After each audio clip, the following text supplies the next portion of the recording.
Hello everyone, welcome to करते हैं 25 सितंबर के महत्वपूर्ण करंट अफेयर्स।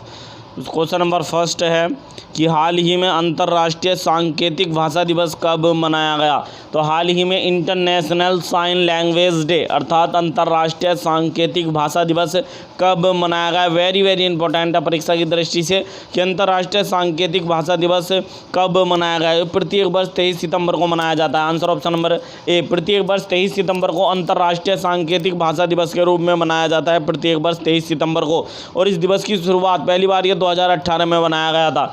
अंतर्राष्ट्रीय सांकेतिक भाषा दिवस पहली बार 2018 में मनाया गया था। और इसकी थीम क्या है, 2021 में हम मानव अधिकारों के लिए हस्ताक्षर करते हैं। हम मानव अधिकारों के लिए हस्ताक्षर करते हैं।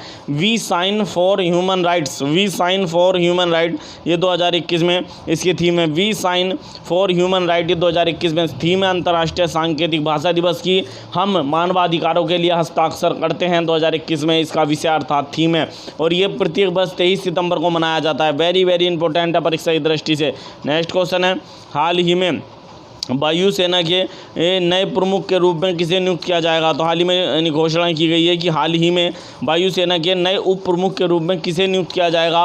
तो ये नियुक्त किया जाएगा विवेक राम चौधरी को। Answer option number C, Vivek Ram Chaudhari, air chief marshal Vivek Ram Chaudhari को नियुक्त किया जाएगा। आंसर ऑप्शन नंबर सी, यानी air chief marshal Vivek Ram Chaudhari भारतीय वायुसेना के नए प्रमुख होंगे। और ये कौन से नंबर के प्रमुख होंगे, तो विवेक air chief marshal Vivek Ram Chaudhary 27वें number के भारतीय वायुसेना के प्रमुख होंगे। कौन से 27वें नंबर के होंगे।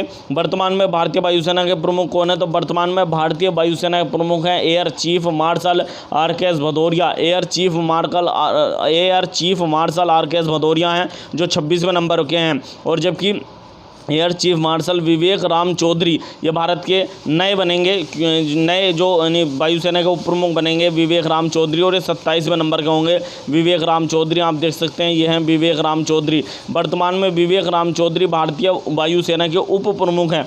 वर्तमान में विवेक राम चौधरी भारतीय वायुसेना के उप प्रमुख हैं। प्रथम वायुसेना प्रमुख कौन थे, तो air chief marshal Subroto Mukherjee. भारतीय वायुसेना के प्रथम प्रमुख कौन थे, तो भारतीय वायुसेना के प्रथम प्रमुख थे air chief marshal Subroto Mukherjee. Air chief marshal Subroto Mukherjee प्रथम थे। भारतीय वायुसेना दिवस प्रत्येक वर्ष 8 अक्टूबर को भारतीय वायुसेना दिवस मनाया जाता है। तो भारत के नए वायुसेना के प्रमुख किसे नियुक्त किया जाएगा, lieutenant air chief marshal Vivek Ram Chaudhari को। आंसर ऑप्शन नंबर सी, आप देख सकते हैं यह है विवेक राम चौधरी। नेक्स्ट क्वेश्चन है, हाल ही में संयुक्त राष्ट्र महासभा के 76वें सत्र का उद्घाटन किया गया। इस सत्र, ये जो संयुक्त राष्ट्र महासभा का सत्र है, इस सभा की अध्यक्षता किस देश के विदेश मंत्री अब्दुल्ला शाहिद करेंगे। तो हाल ही में संयुक्त राष्ट्र महासभा के 76वें सत्र का उद्घाटन किया गया। ये जो सत्र है 76वां सत्र जो है संयुक्त राष्ट्र महासभा का, इसके की अध्यक्षता कौन करेंगे, अब्दुल्ला शाहिद करेंगे। तो ये इसकी अध्यक्षता करेंगे 76वें सत्र की यूएनओ के अब्दुल्ला शाहिद। ये किस देश के विदेश मंत्री हैं, तो मालदीव के विदेश मंत्री हैं। Answer option number C, Maldives के विदेश मंत्री हैं अब्दुल्ला शाहिद, जो यूएनओ के 76वें सत्र की अध्यक्षता करेंगे। यह सम्मेलन कहाँ पर होगा, तो यह सम्मेलन न्यूयॉर्क में 14 सितंबर से 27 सितंबर तक आयोजित किया जाएगा। आप देख सकते हैं यहाँ अब्दुल्ला शाहिद, और ये मालदीव के विदेश मंत्री हैं अब्दुल्ला शाहिद, जो यूएनओ के 76वें सत्र की अध्यक्षता करेंगे। और ये सत्र 14 सितंबर से 27 सितंबर तक न्यूयॉर्क में इसका आयोजन किया जाएगा, क्योंकि यूएनओ का मुख्यालय न्यूयॉर्क में है। बात है मालदीव की राजधानी माले है। मालदीव की मुद्रा रुपया है, इसे रुपया से कन्फ्यूज मत कर देना। यह रुपया, ये मालदीव की मुद्रा है। मालदीव के जो संसद का नाम है, मालदीव की संसद का नाम मजलिस है। मालदीव की संसद का नाम मजलिस है। मालदीव के राष्ट्रपति हैं इब्राहिम मोहम्मद सालेह। ये मालदीव के कौन है, राष्ट्रपति हैं। मालदीव में भारतीय राजदूत हाल ही में बने मनु महावर, या हाल ही में भारतीय राजदूत बने हैं। मालदीव में भारतीय उच्च आयुक्त बने हैं मनु महावर, मालदीव में नए भारतीय राजदूत बने हैं। तो यूएनओ का जो 76वां सत्र होगा उसकी अध्यक्षता अब्दुल्ला शाहिद करेंगे। और ये किस देश के विदेश मंत्री हैं, मालदीव के विदेश मंत्री आप देख सकते हैं अब्दुल्ला शाहिद। नेक्स्ट क्वेश्चन है, हाल ही में भारत सरकार के पशुपालन व दूध व्यवसाय विभाग ने किसके साथ मिलकर पशुपालन क्षेत्र में निरंतर सुधार के लिए एक बहुवर्षीय समझौता किया है। तो हाल ही में भारत सरकार के पशुपालन एवं दूध व्यवसाय, जो दुग्ध व्यवसाय है, उस विभाग ने किसके साथ मिलकर पशुधन में निरंतर सुधार के लिए एक बहुराष्ट्रीय समझौता किया है। तो ये क्या है, Bill Gates and Melinda Gates Foundation के साथ। Answer option number B, Bill Gates and Melinda Gates Foundation के साथ मिलकर भारतीय पशुपालन व दुग्ध व्यवसाय विभाग पशुधन में के क्षेत्र में निरंतर विकास के लिए कार्य करेगा। बात आई है पशुओं की, तो मत्स्य पालन, पशुपालन और डेयरी क्षेत्र के मंत्री कौन है? पुरुषोत्तम रूपाला ये भारतीय पशुपालन, मत्स्य पालन और मत्स्य पालन और डेयरी क्षेत्र के मंत्री हैं पुरुषोत्तम रूपाला। और ये जो पुरुषोत्तम रूपाला हैं और ये जो पशुपालन और दूध व्यवसाय विभाग है, इसने bill Gates and Melinda Gates Foundation के साथ क्या की है? साझेदारी की है। नेक्स्ट क्वेश्चन है, हाल ही में भारतीय जनसंपर्क परिषद ने किसे चाणक्य पुरस्कार 2021 से सम्मानित किया है? तो हाल ही में भारतीय जनसंपर्क परिषद ने किसे चाणक्य पुरस्कार 2021 से सम्मानित किया है? तो ये सम्मानित किया है किसे किया? अनुराग पारस को सम्मानित किया। Answer option number C, sorry answer है option number D, Anurag Paras को सम्मानित किया है। अनुराग पारस कौन है? तो अनुराग पारस हिमाचल प्रदेश राज्य विद्युत निगम लिमिटेड के प्रमुख हैं। हिमाचल प्रदेश राज्य विद्युत निगम लिमिटेड नामक जो कंपनी है उसके प्रमुख हैं अनुराग पारस। आंसर ऑप्शन नंबर डी, इन्हें भारतीय जनसंपर्क जो परिषद है उसने चाणक्य पुरस्कार से सम्मानित किया है। नेक्स्ट क्वेश्चन है, हाल ही में किस राज्य के ग्रामीण विकास विभाग ने ग्रामीणों की आस मनरेगा से विकास नामक एक विशेष अभियान लॉन्च किया है? तो हाल ही में किस राज्य के ग्रामीण विकास विभाग ने ग्रामीणों की आस मनरेगा से विकास नामक एक विशेष अभियान लॉन्च किया है? तो ये लॉन्च किया झारखंड की सरकार ने। आंसर ऑप्शन नंबर डी, किस राज्य सरकार के द्वारा लॉन्च किया गया ये? तो ये लॉन्च किया गया झारखंड राज्य सरकार के द्वारा लॉन्च किया गया। आंसर ऑप्शन नंबर डी, इस जो ये अभियान है इसका मुख्य उद्देश्य मनरेगा योजना के अंतर्गत SC/ST महिलाओं के रोजगार में 10% की बढ़ोतरी करना है। 100% नहीं होना चाहिए, टाइपिंग में मिस्टेक हो गई है। 10% की बढ़ोतरी करनी है। कितनी प्रतिशत की? 10% की बढ़ोतरी करना इसका मुख्य लक्ष्य है। तो ये जो लॉन्च की गई है झारखंड सरकार के द्वारा, इस जो अभियान को लॉन्च किया गया है, इस अभियान में का उद्देश्य मनरेगा के अंतर्गत SC/ST महिलाओं के रोजगार में 10% की बढ़ोतरी करना है। बात है झारखंड की, तो झारखंड के हाल ही में नए राज्यपाल बने हैं रमेश बैस। ये हाल ही में झारखंड के नए राज्यपाल बने थे रमेश बैस। और झारखंड के मुख्यमंत्री कौन है? हेमंत सोरेन झारखंड के मुख्यमंत्री हैं। हेमंत सोरेन झारखंड के मुख्यमंत्री हैं और झारखंड के हाल ही में नए राज्यपाल बने थे। कौन बने थे? रमेश बैस झारखंड के हाल ही में नए राज्यपाल बने थे। झारखंड की कुछ महत्वपूर्ण योजनाएं देख लेते हैं। विरसा हरित ग्राम योजना, नीलांबर पीताम्बर जल समृद्धि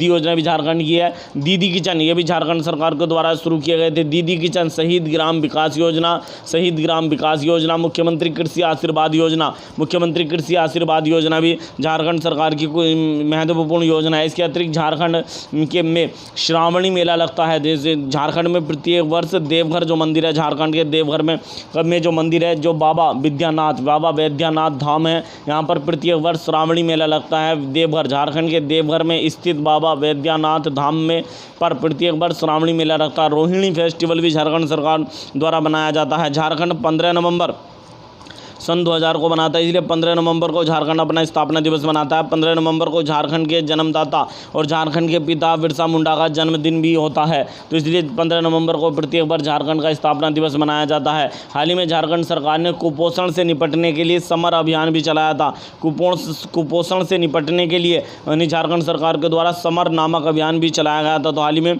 झारखंड सरकार ने ग्रामीण की आस मनरेगा से विकास नामक अभियान लॉन्च किया। Answer option number D. Next question है कि हाल ही में किस राज्य सरकार ने टी पार्क बनाने की योजना का ऐलान किया है? तो हाल ही में किस राज्य सरकार ने एक टी पार्क बनाने की योजना की घोषणा अर्थात ऐलान किया है? क्या असम राज्य सरकार ने?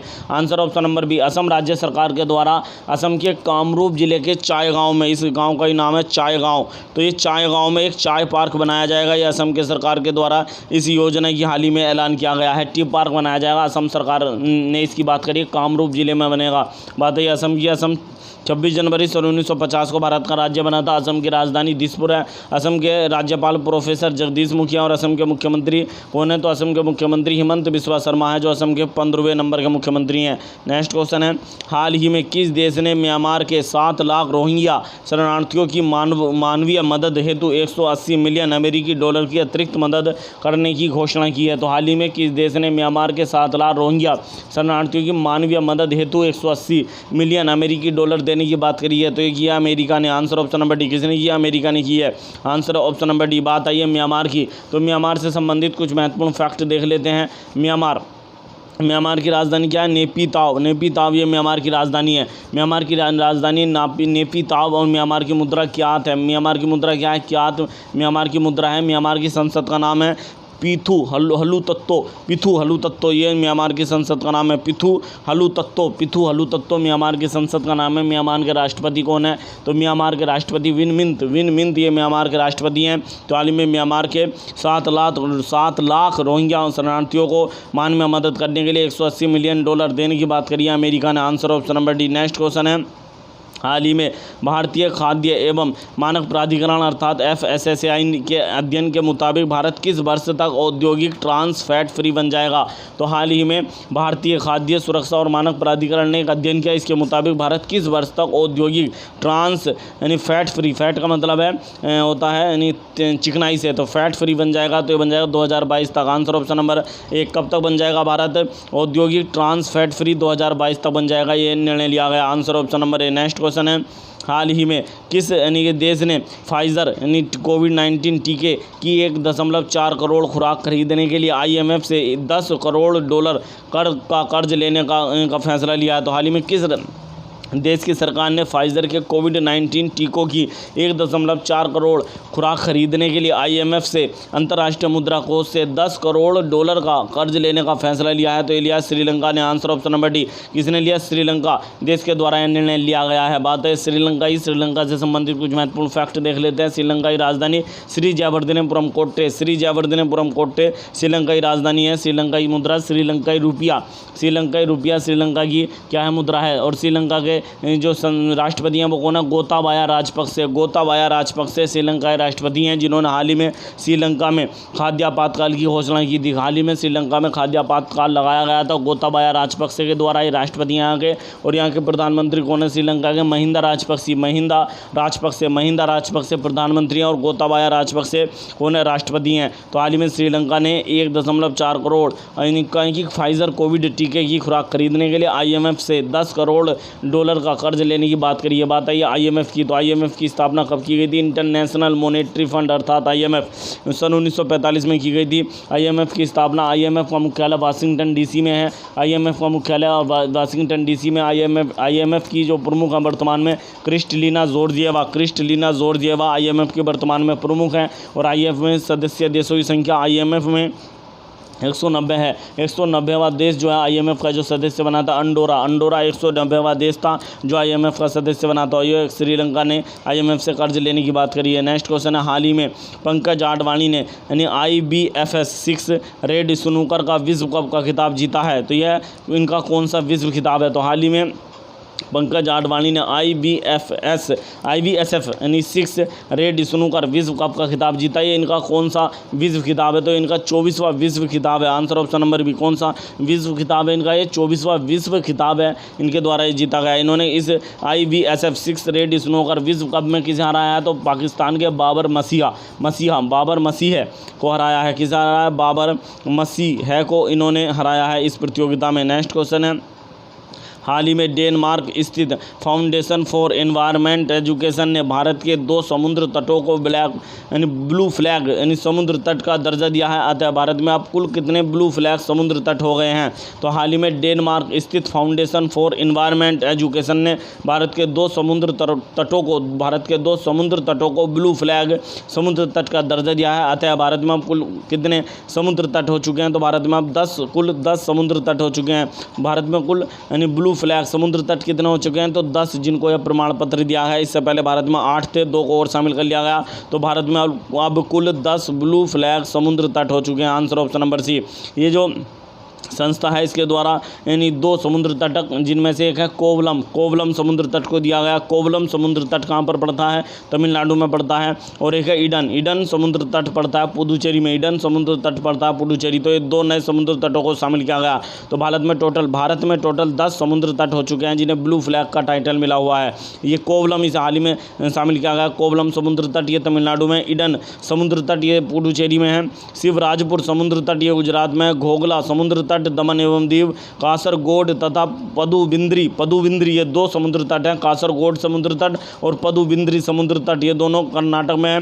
कप्पड़ समुद्र तट ये केरल में है। रुशिकोंडा समुद्र तट वेरी वेरी इंपॉर्टेंट है, रुशिकोंडा समुद्र तट आंध्र प्रदेश में। गोल्डन समुद्र तट उड़ीसा में। राधानगर समुद्र तट अंडमान निकोबार द्वीप समूह में है। तो भारत के टोटल 10 ब्लू फ्लैग समुद्र तट हैं जिन्हें टाइटल दिया गया। कोवलम, ईडन यानी समुद्र तट, शिवराजपुर समुद्र तट, घोघला समुद्र तट, कासरगोड समुद्र तट, पदुबिंद्री समुद्र तट, कप्पड़ समुद्र तट, रुशिकोंडा समुद्र तट, गोल्डन समुद्र तट और राधानगर समुद्र तट। तो भारत में अभी 2 कौन कौन से शामिल किए गए हैं? तो एक तो शामिल किया गया कोवलम समुद्र तट और एक ईडन। ये कोवलम तमिलनाडु में पड़ता है, ईडन पुडुचेरी में पड़ता है। नेक्स्ट क्वेश्चन है, हाल ही में नवीन एवं नवीकरणीय ऊर्जा मंत्रालय के द्वारा जारी रिपोर्ट के अनुसार देश में सौर ऊर्जा स्थापित क्षमता में पहले स्थान पर कौन सा राज्य रहा है? तो हाल ही में नवीन और नवीकरणीय ऊर्जा मंत्रालय द्वारा जारी एक रिपोर्ट के अनुसार सौर ऊर्जा यानी क्षमता में सौर ऊर्जा स्थापित क्षमता में पहले स्थान पर रहा है राजस्थान। आंसर ऑप्शन नंबर है। इसने कर्नाटक को पीछे छोड़ते हुए पहले नंबर पर राजस्थान आया। राजस्थान में कुल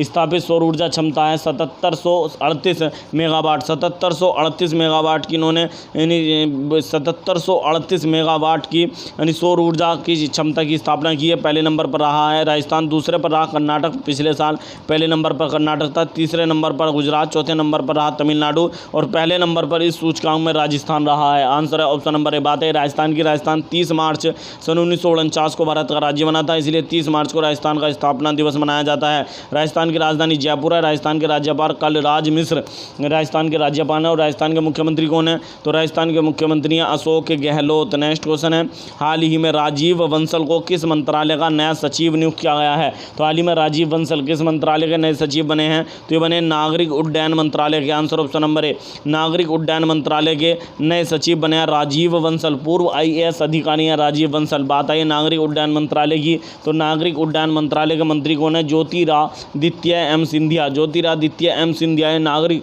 उड्डयन मंत्रालय के कौन है? तो ये मंत्री हैं। नेक्स्ट क्वेश्चन है, हाल ही में किस देश ने थोरियम से चलने वाले परमाणु संयंत्र के परीक्षण की घोषणा की है अर्थात ऐलान किया है? तो हाल ही में किस देश ने थोरियम से चलने वाले यानी परमाणु यानी संयंत्र की यानी हमारा परीक्षण करने का ऐलान किया और ऐसा करने वाला है विश्व का पहला देश होगा? तो ये क्या है? चीन ने। आंसर ऑप्शन नंबर डी, चीन विश्व का पहला देश होगा जो थोरियम से चलने वाले परमाणु परीक्षण की जो है परीक्षण परमाणु संयंत्र का परीक्षण करेगा। थोरियम से चलने वाले परमाणु संयंत्र का परीक्षण करेगा, ऐसा करने वाला विश्व का पहला देश होगा चीन। चीन की राजधानी क्या है? बीजिंग है। चीन की मुद्रा रेनमिन भी है। चीन के जो राष्ट्रपति हैं शी जिनपिंग और चीन के प्रधानमंत्री ली कीqiang हैं। नेक्स्ट क्वेश्चन है, हाल ही में किस देश ने 12 देशों से अपने राजदूतों को वापस बुलाने का निर्णय लिया है? तो हाल ही में किस देश ने 12 देशों से अपने राजदूतों को वापस बुलाने का निर्णय लिया है? तो ये लिया है नेपाल ने। आंसर ऑप्शन नंबर बी, किसने लिया? नेपाल ने लिया है। और इन 12 देशों के राजदूतों में भारत में जो नेपाल के राजदूत थे नीलांबर आचार्य वे भी शामिल हैं। तो नीलांबर आचार्य सहित 12 देशों से भारत में जो नेपाली राजदूत थे वो थे नीलांबर आचार्य, इन्हें भी वापस बुला लिया और 12 देशों से ये अपने राजदूत वापस बुला रहा है नेपाल। बात है नेपाल की राजधानी क्या है? काठमांडू नेपाल की राजधानी। नेपाल की मुद्रा रुपया है। नेपाल की राष्ट्रपति विद्या देवी भंडारी हैं। विद्या देवी भंडारी है नेपाल की कौन है? तो ये राष्ट्रपति हैं। नेपाल की जो संसद का नाम है क्या नाम है? नेपाल की संसद का नाम है राष्ट्रीय पंचायत। नेपाल की संसद का नाम है। नेक्स्ट क्वेश्चन है, हाल ही में योगेश सिंह को किस विश्वविद्यालय का कुलपति नियुक्त किया गया है? तो हाल ही में योगेश सिंह किस विश्वविद्यालय के कुलपति बने हैं? तो ये बने हैं दिल्ली विश्वविद्यालय के अर्थात DU दिल्ली विश्वविद्यालय जो है उसके नए यानी कुलपति बने हैं, वाइस चांसलर बने हैं Yogesh Singh. Answer option number C. Next question है, हाल ही में शिक्षा मंत्रालय ने राष्ट्रीय पाठ्यक्रम ढांचे की रूपरेखा विकसित करने के लिए किसकी अध्यक्षता में एक राष्ट्रीय संचालन समिति का गठन किया है? तो हाल ही में शिक्षा मंत्रालय ने राष्ट्रीय पाठ्यक्रम की रूपरेखा विकसित करने के लिए किसकी अध्यक्षता में एक राष्ट्रीय संचालन समिति का गठन किया है? तो ये के कस्तूरी रंगन की अध्यक्षता में नियुक्त की गई है। आंसर ऑप्शन नंबर सी, के कस्तूरी रंगन की अध्यक्षता में समिति का गठन किया गया और इस समिति में सदस्य कितने होंगे? तो 12 सदस्यों की यह समिति है। इसमें सदस्य की संख्या इस समिति में 12 होगी और इसके अध्यक्ष हैं के कस्तूरी रंगन।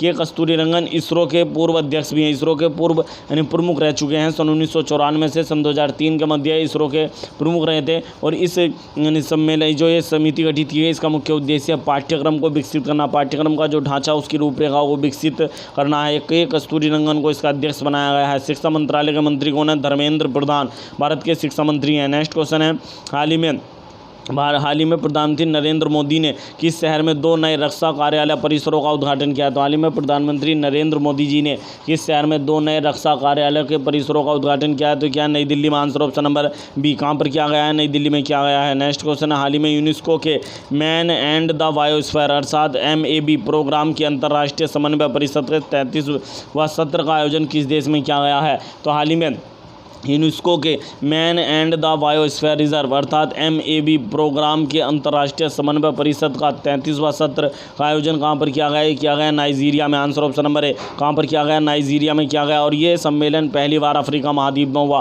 पहली बार हुआ है ये अफ्रीका महाद्वीप में। यूनेस्को का जो man and the biosphere reserve का जो प्रोग्राम है, इसका पहली बार सम्मेलन अफ्रीका महाद्वीप में हुआ और अफ्रीका महाद्वीप के नाइजीरिया की राजधानी अबूजा में इसका आयोजन किया गया है। अफ्रीका महाद्वीप का जो देश है नाइजीरिया, उसकी राजधानी अबूजा में इस सम्मेलन का आयोजन किया गया और ये ऐसा करने वाला अफ्रीका महाद्वीप का पहला देश बना है। इस सम्मेलन में 20 नए बायोस्फीयर रिजर्व को world network of biosphere reserve में जोड़ा गया है। ये जो सम्मेलन हुआ 33वां सत्र जो हुआ यूनेस्को के man and the biosphere reserve का, इसमें 20 नए बायोस्फीयर रिजर्व को world network of biosphere reserve, UNESCO के world network of biosphere reserve में शामिल किया गया है। तो भारत में जो विश्व में टोटल कुल कितने world network of biosphere reserve में हो चुके हैं? तो ये हो चुके हैं 727 बायोस्फीयर रिजर्व ऐसे हैं जिन्हें विश्व के 727 बायोस्फीयर रिजर्व ऐसे हैं जिन्हें यूनेस्को के वर्ल्ड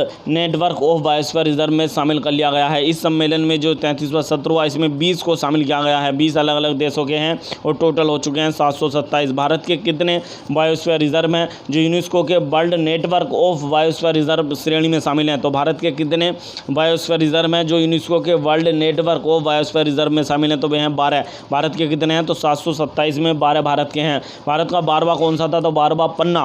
भारत का 12वां जो बायोस्फीयर रिजर्व था जिसे world network of biosphere reserve में शामिल किया गया था वो था पन्ना, और पन्ना मध्य प्रदेश में पड़ता है और ये मध्य प्रदेश का पन्ना तीसरा था और भारत का 12वां बायोस्फीयर रिजर्व बना था। ये जो MAB प्रोग्राम है, man and the biosphere reserve का जो प्रोग्राम है सन 1971 में शुरू किया गया था यूनेस्को के द्वारा। नेक्स्ट क्वेश्चन है, हाल ही में किस देश के प्रधानमंत्री को सतत विकास लक्ष्य अर्थात SDG प्रोग्रेस अवार्ड से सम्मानित किया गया है? तो हाल ही में किस देश के प्रधानमंत्री को सतत विकास लक्ष्य अर्थात SDG sustainable development goal progress अर्थात प्रगति पुरस्कार से सम्मानित किया गया? तो हम देख सकते हैं कहाँ किए हैं, तो शेख हसीना, बांग्लादेश की प्रधानमंत्री शेख हसीना को इस पुरस्कार से सम्मानित किया गया। SDG प्रोग्रेस अवार्ड से सम्मानित किया गया है 2021 के प्रधानमंत्री, बांग्लादेश की प्रधानमंत्री शेख हसीना को ये पुरस्कार दिया गया है। SDG जो गोल हैं वो कितने हैं? तो SDG गोलों की संख्या 17 है, जो सतत विकास लक्ष्य 17 हैं जिन्हें 2016 में लागू किया गया था और 2030 तक प्राप्त करने का लक्ष्य है। तो हाल ही में SDG प्रोग्रेस अवार्ड से सम्मानित किया गया बांग्लादेश के प्रधानमंत्री, answer option number C, Sheikh Hasina को। हाल ही में SDG का जो एडवोकेट बनाया गया था भारत की ओर से, वो किन्हें बनाया गया? कैलाश सत्यार्थी को SDG गोल का जो भारत की ओर से एडवोकेट अर्थात प्रवक्ता नियुक्त किया गया था, इन्हें SDG प्रोग्रेस अवार्ड दिया गया बांग्लादेश की प्रधानमंत्री शेख हसीना को। नेक्स्ट क्वेश्चन है, हाल ही में जस्टिन ट्रूडो किस देश के तीसरी बार प्रधानमंत्री बने हैं? तो हाल ही में जस्टिन ट्रूडो किस देश के तीसरी बार प्रधानमंत्री बने? तो ये कनाडा के तीसरी बार प्रधानमंत्री बने। Answer option number B, Canada के तीसरी बार प्रधानमंत्री बने हैं जस्टिन ट्रूडो। लेकिन इस बार इनकी जो पार्टी है लिबरल पार्टी, जस्टिन ट्रूडो की पार्टी का क्या नाम है? लिबरल पार्टी जस्टिन ट्रूडो की पार्टी है। इन्होंने पूर्ण बहुमत हासिल नहीं किया लेकिन ये तीसरी बार प्रधानमंत्री बन चुके हैं कनाडा के। कनाडा की राजधानी ओटावा है, मुद्रा डॉलर है और तीसरी बार प्रधानमंत्री बन गए हैं कनाडा के जस्टिन ट्रूडो। इनकी पार्टी का नाम है लिबरल पार्टी।